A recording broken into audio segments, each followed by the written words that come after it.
Hi LinkedIners and YouTubers. Being part of a group or a team, or being in charge of a group or a team, exposes somebody to something called team dynamics. The team dynamics, they are relationships that are going back and forth between the team members together, or between the team members and the team leader. To understand these concepts a little bit better, and what to do when we are dealing with a person that is considered like a negatron, or a person that's always negative, and to understand how we can actually influence this relationship, I invited again Mike Cameron, who wrote the book The Emerging Leader, and to understand its concepts. What I will do, I will ask Michael a few questions about the group dynamic. What I also did, I attached the pictures of the two tools that Mike is referring in the video, the Johari Window and 6 sets of Mr. Edward de Bono.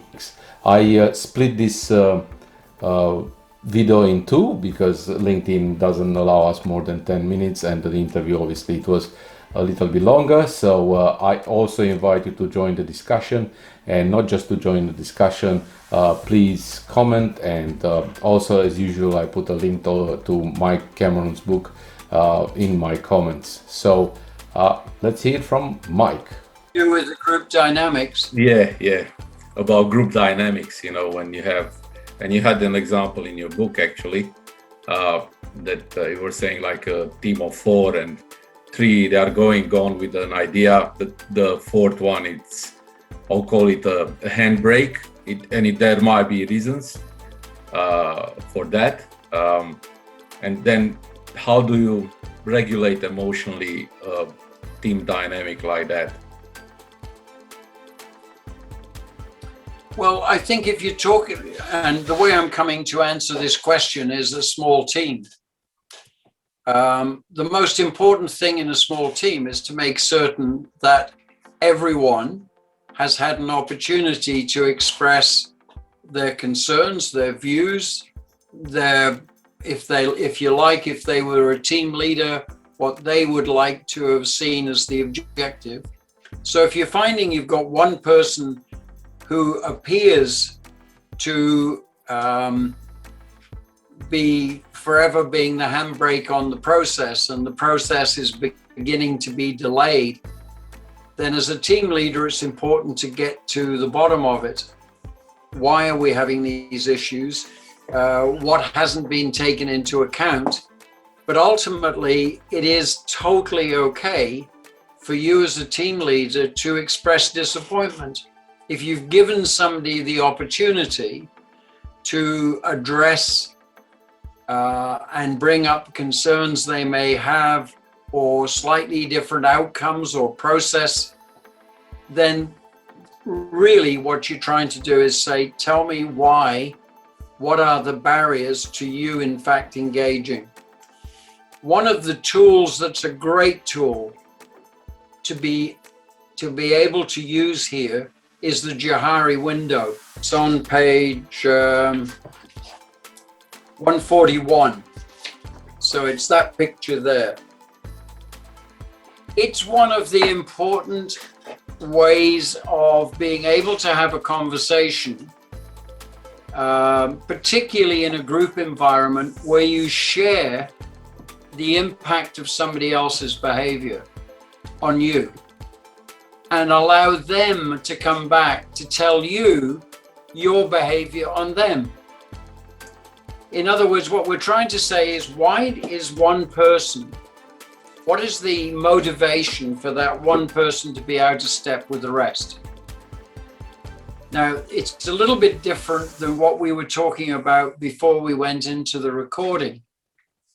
And we were talking about a situation where the company hierarchy may have an expectation that a job can be delivered in a month. Everyone's expectation is, with those resources, that amount of time, we can do the job in a month, and the team signs off on it. And as you, in the example you were giving me, it can be done, but all of a sudden we are starting to find that a task that could be done in 4 hours, 6 hours, takes 8 hours. And so things start slipping behind as far as the schedule's concerned. Now, I'm making a judgment here, but from my experience, when that happens, you've got to be saying, what are the pay levels? What's the structure? Why is something being delayed? What's the motivation behind a project that could be finished in the appropriate amount of time or less than the appropriate amount of time?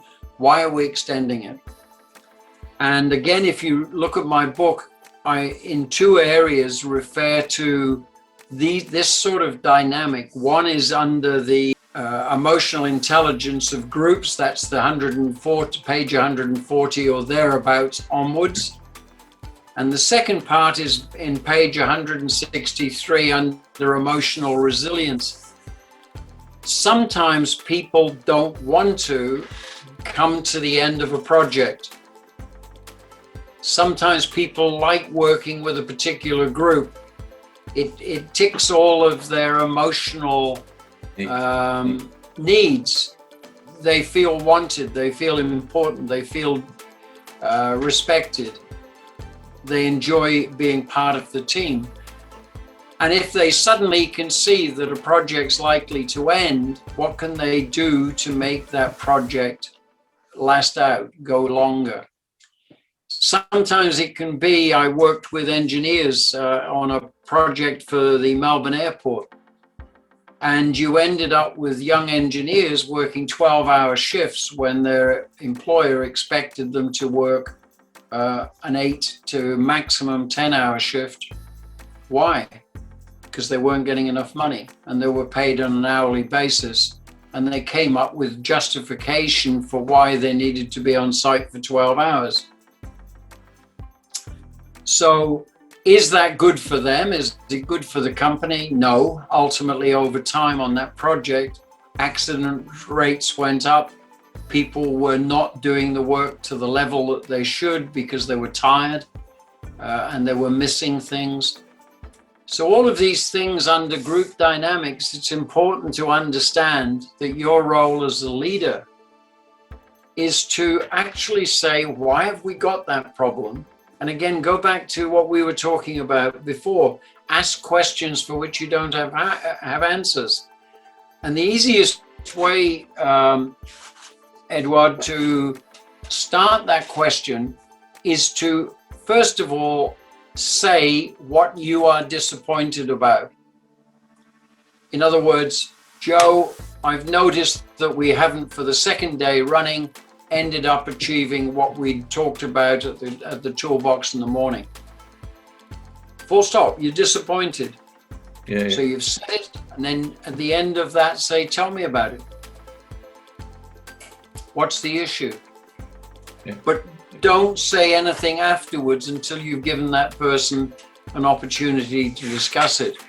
For another question. And that's where the sorry, go on. Yeah, another good question is, am I missing anything here? Am I missing something that I don't understand what's happening? Could you tell me? Don't drill down. I feel like I'm missing something. So I'll put it on me. In essence, I'm disappointed. It's the second time that I had to report a delay, and I don't have a reason.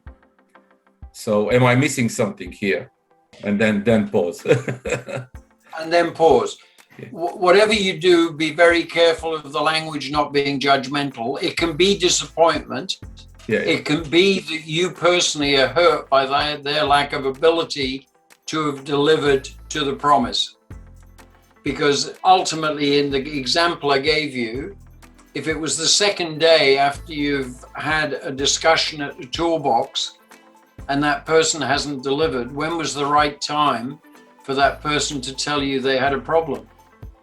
At the toolbox meeting. So what we're talking about is your ability, and that's why the Johari window is so important, because what you are sharing with them is the impact of them not doing something on you.